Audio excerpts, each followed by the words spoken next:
네, 안녕하세요. 예. 오늘 좀 일을 좀 1시간 정도 좀 일찍 끝나가지고, 뭐 시내에 볼 일도 볼 겸 나갔다가 좀 도서관에서 잠깐 들러서 그 요번 주부터 읽기 시작한 그 이제 스피노자의 신학정치 논고, 그 책이 이제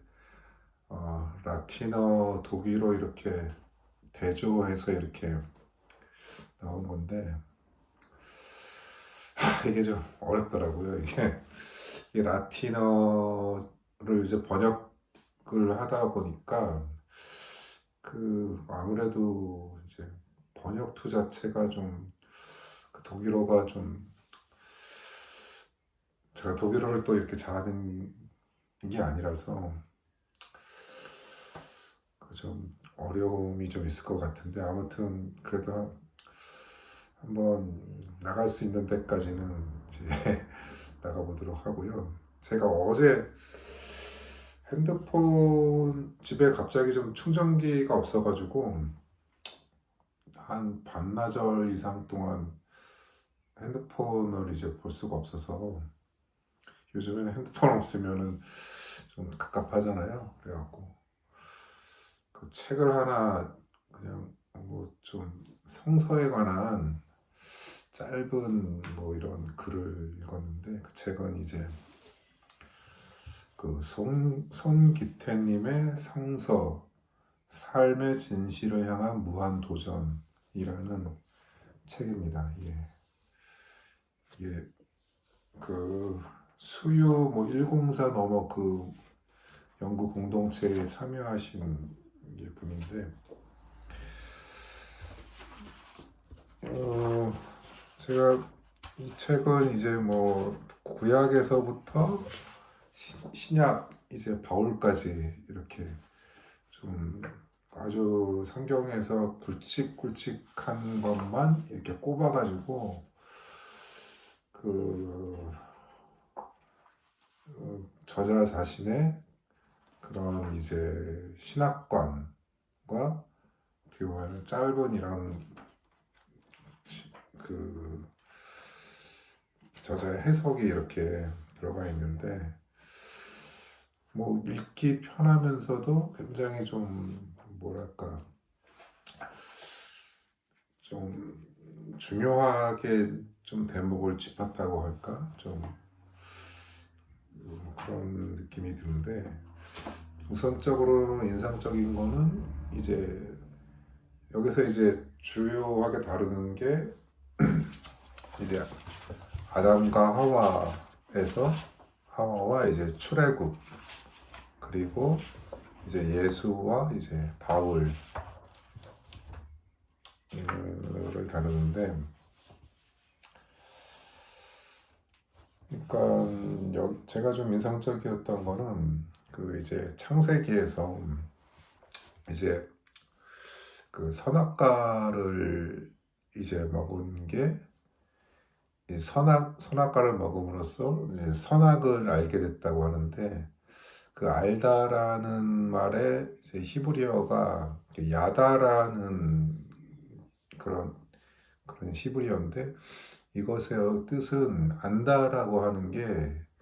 그 그냥 지식적으로 아는 게 아니라 정말 이제 온몸으로 알할 수밖에 없는, 체험할 수밖에 없는 그런 것이 안다라고 하는 지적이 좀 저한테는 좀 인상적이었고요. 왜냐하면은 우리가 이제 사실 안다라고 하는 거는 상당히 좀 어떻게 보면 피상적인 것만 알 뿐이고, 그것을 진정으로 안다는 거는 삶을 통해서 아는 건데, 이제 선악과를 먹음으로써 이제 살아가는 걸로 어떤 삶의 이제 어떻게 보면은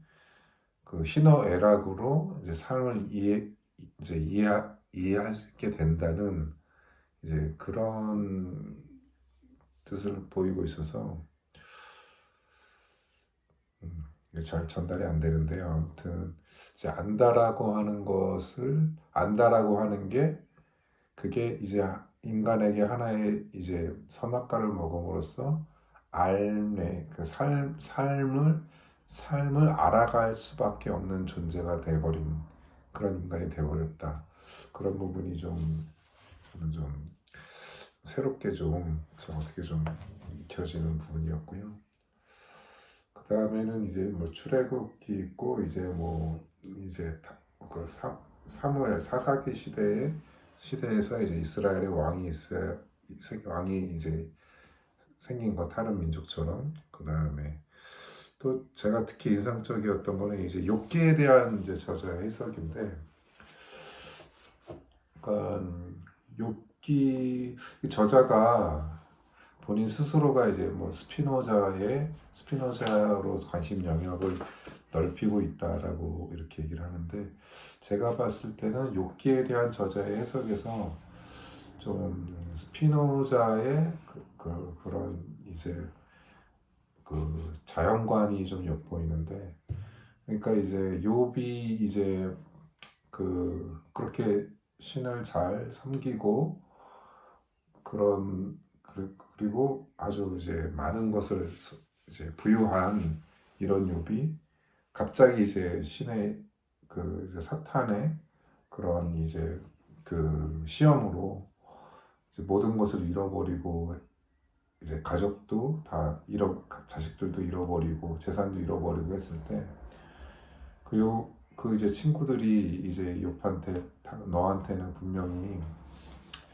이제 그렇게 너가 신에게 버림받은 이유가 있을 것이다 라고 이렇게 얘기를 하는데,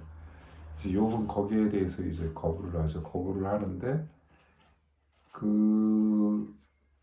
욥이 그러니까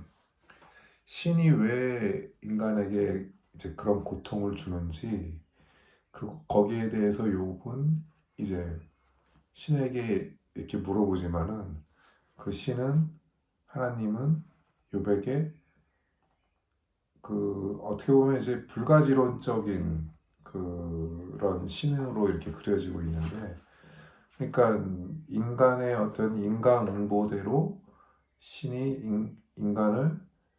인간에게 그렇게 행복을 주는 것은 아니다라는 걸로 이렇게 해석을 하거든요. 그러니까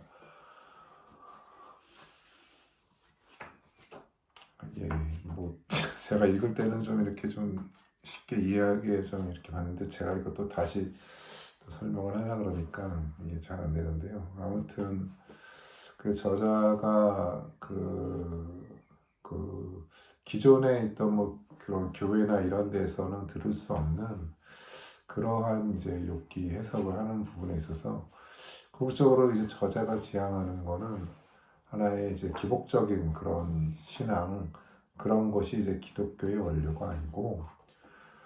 어떻게 보면 이제 뭐 가난한 사람과 이방인과 더 나아가서는 이제 자연 생물에 이르기까지 그 모든 것을 포괄하는 것에 대한 이제 그 질서가, 그런 것을 이제 신이 이제 만들었고, 그것을 이제 신이 그것을 이제 영익케 하는데, 거기에 대해서 인간의 지식이나 이런 걸로는 그 신의 뜻을 다 알 수 없다는 거고, 전국적으로는 이제 요즘에 뭐 AI나 AI 인공지능 이런 걸 통해서 인간이 거의 뭐 신적 존재가 되어가는 그런 사회가 되고 있는데, 그런 사회에 대해서 어떻게 보면은 인간 어떻게 보면 신처럼 이제 돼가고 있는 그러한 세대에 대해서 이 저자는 그거는 이제 오만이고, 인간은 신 아래에 있다. 그 신은 근데 우리가 기존에 이제 기독교에서 바라보는 그런 신을 넘어서는 거의 어떻게 보면은 이제 불가지론적인 영역에 있는 그런 신을 이제 좀 저자는 상정하고 있는 걸로 이렇게 보이거든요. 예.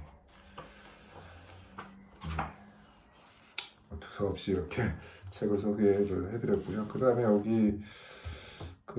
이제 바울과 관련된 부분에서는 그 제가 기존에 이제 타우베스 책에서 이렇게 봤던 어 이제 뭐 그 유대교와 이제 바울의 그런 어떻게 보면 긴장 관계, 그리고 결국에는 이제 바울이 이제 그 예루살렘에 이제 봉헌을 하러 갔을 때